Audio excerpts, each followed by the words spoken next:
je suis le X-Max de Mani. Je suis passé en vitesse. Ouais, sans déconner, on l'a fait.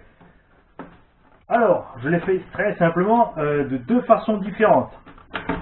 D'abord, j'ai utilisé un Mamba XL2 parce que c'est le variateur qui encaisse le courant permanent le plus balèze que j'avais sous la main. Parce qu'il existe, hein, vous pouvez trouver des variateurs jusqu'à 16, 17 ou 20 S avec 300-400 ampères, notamment chez MGM Compro, duquel j'avais déjà du matériel et que j'étais très satisfait. C'est vraiment top. Si vous voulez faire des grandes échelles et qu'il vous faut des gros variateurs, n'hésitez pas à aller voir le site d'MGM Compro.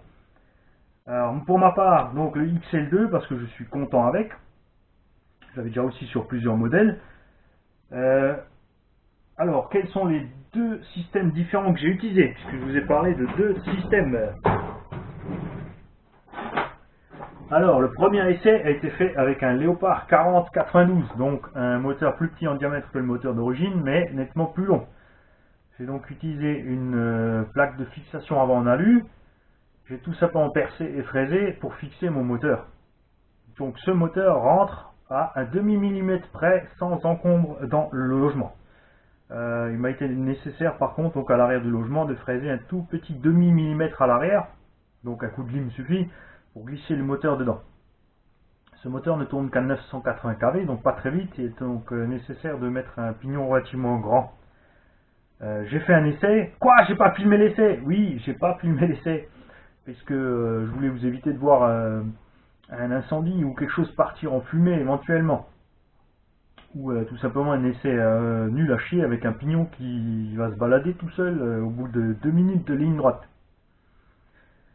J'étais satisfait de ce système, mais bon, mon but n'était pas, je tiens à préciser avant tout, de ne pas forcément aller beaucoup plus vite que ce que le X-Max peut faire d'origine. Mais tout simplement d'avoir une plus grande souplesse des gaz sur le chemin complet des gaz, puisque comme je l'ai expliqué, le variateur d'origine a beaucoup de patates les 30 premiers pourcents, après c'est fini. Donc ce que je voulais, c'est un ensemble qui puisse, avec lequel je puisse redresser l'assiette du véhicule une fois que je suis comme ça en l'air et que le sol arrive très rapidement sur moi. Niveau autonomie, donc forcément on roule en vitesse, donc déjà plus de voltage à bord, donc avec des batteries du même gabarit, donc en 8000 mAh. J'ai augmenté l'autonomie de plus de 40% avec des performances similaires au montage d'origine. Le gros inconvénient de ce moteur, c'est ensuite pour si vous voulez crawler ou franchir, il est vraiment trop brutal en bas, ça manque de précision, vous avez un certain cogging. J'ai donc essayé avec le moteur d'origine.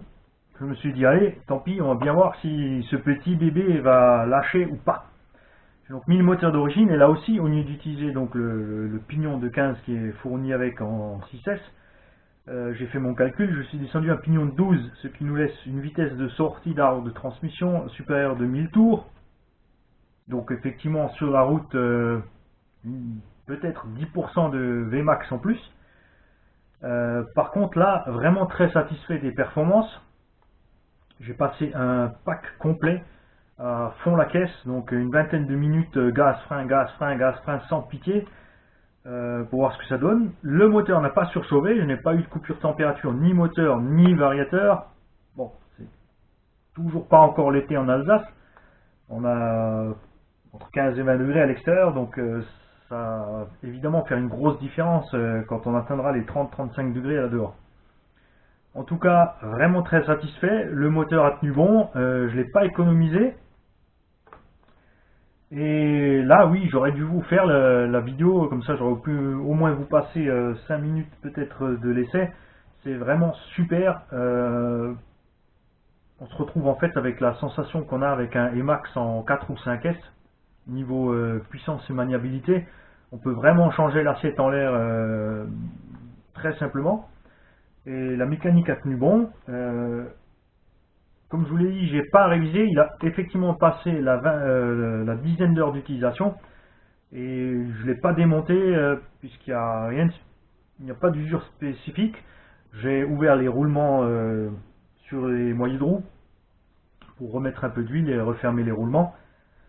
Et sinon, vraiment RS, savoir que cette machine est quand même nettoyée à la flotte, même si elle est séchée après. N'oubliez pas, quand vous nettoyez vos machines à l'eau, le mieux est d'utiliser de l'eau le plus chaude possible parce qu'elle s'évapore rapidement. Et l'autre chose, de ne pas rester 1 heure au même endroit avec votre jet d'eau, pour la simple raison que les roulements sont étanches en mouvement, pas en statique. Un roulement en statique, si vous le plongez dans un verre d'eau, le lendemain il va être rouillé, les billes vont être collées, ça va être réglé. Donc pensez-y quand vous nettoyez vos machines. Promis, je vais vous faire rapidement un essai et vous montrer ce que ça fait. Alors vous attendez pas une foudre de guerre, comme dit, j'ai mis un pignon de 12, donc je tire très court. Mon but n'étant pas d'aller très très vite.